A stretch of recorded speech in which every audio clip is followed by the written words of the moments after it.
because Brad Pitt, with F1 coming out, having great word of mouth, having a gigantic opening weekend with 135 million, he's coming out and now he's doing his little press tour and saying why he loves making sports movies like F1 and Moneyball. Moneyball is a fucking fantastic film.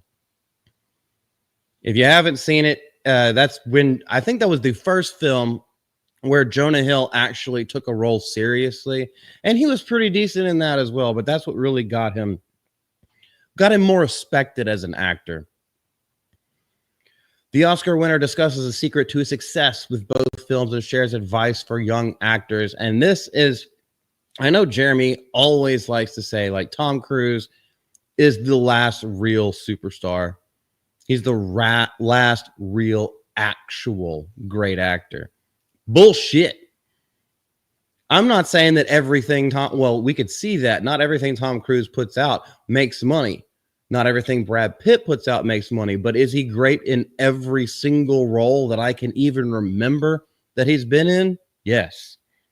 And he's extremely versatile, and he never got pigeonholed into anything his entire career. He did it right. He had the right agents, he had the right managers, and he had the right mindset about it, all of it. So F1, the movie, may have just released, but it seems like it won't be the last time that he stars in a sports movie. Pitt was great on a Wednesday night episode of the New Heights podcast, hosted by my mortal enemy, Travis Kelce, and then his brother. And during this conversation, Jason asked the Oscar winner if he wants to do another sports film after watching his film. And this is what Brad Pitt said. I love a sports movie when they work. It's the greatest. I look back at Gene Hackman and Hoosiers, Robert Redford, and The Natural. There's even something more. Sports for me, even one game is an entire lifetime. Hell yes. This is why American cinema and American sports, they will always be synonymous with like nostalgia and like just feel good stuff. I don't know if that came out the right way, but I know what I'm trying to, like, where the intention is that you look back at stuff like Bull Durham, A Field of Dreams. Remember the Titans. Doesn't even have to stick to baseball. Remember the Titans. You look back at these things where it's just, this is American made, American stories. And a lot of them actually happen, but even the ones that didn't actually happen, there's just something that tugs at your heartstrings and pulls you into, just like, you know what? This is character driven. There's the good action. I used to play sports as a kid, and if I didn't play sports as a kid, I was at least playing outside, or we had gym. Everyone had PE at some point throughout their 13 years in school. And so it just resonates with the American audience. Sports for me, even one game is an entire lifetime. While speaking of who cares? We watch you guys, we watch your fate, we watch how you deal with adversity, how you fight through it, and it's really amazing metaphor for a lifetime. Now, I agree with what he's saying, although I am biased. I agree with what he's saying, and that's a great point, though, to why sports movies tend to connect whenever they're done correctly. We could also go look at like the Bad News Bears. We just bring it's not really a child's movie, but it involves children, but it's just a little like baseball team. It's all the adversity that you have to become a team in order to win or in order to learn lessons. It's something that resonates with everyone. Before F1, one of Pitt's most loved projects was Moneyball. And we talked about that, included in the list of best baseball movies. And he was nominated for 6 Academy Awards for it. That was great. And that was also Chris Pratt right before he got superstardom.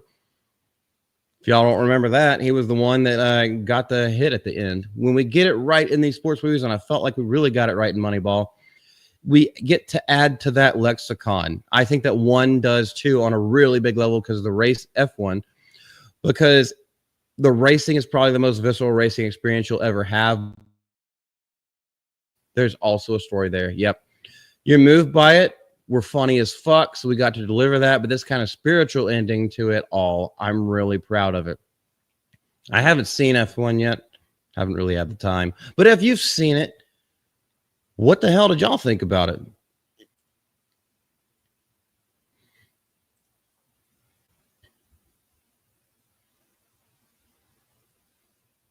it's almost like it's the adrenaline. So there's adrenaline and heart and like the competitiveness of athletes and what you have to do like in adversarial positions.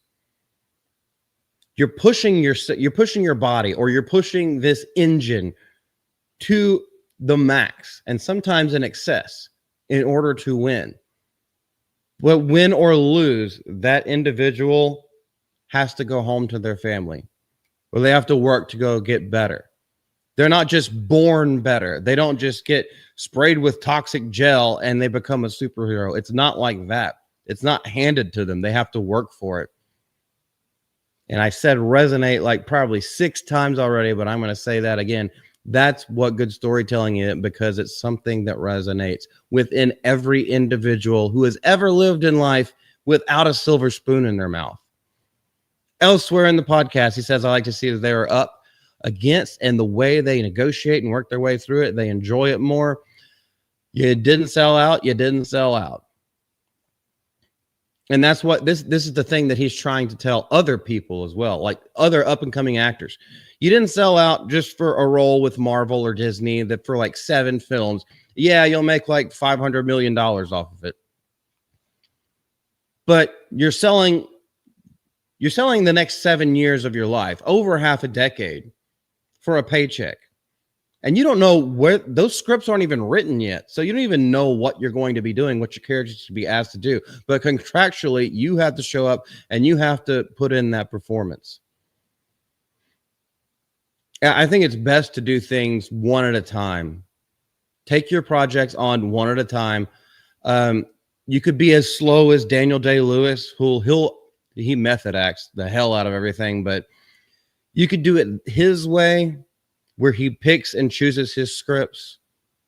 Or you could do it Brad Pitt's way, who's like, yeah, I'm not going to be in any franchises, but I like this director. I like this script. I like this vision. Hell yeah, let's do this. Let's make it happen. And that's why a lot of the times you'll see these actors, they start to become executive producers on projects where they're starring because they believe in it so much. That is a beautiful thing to see.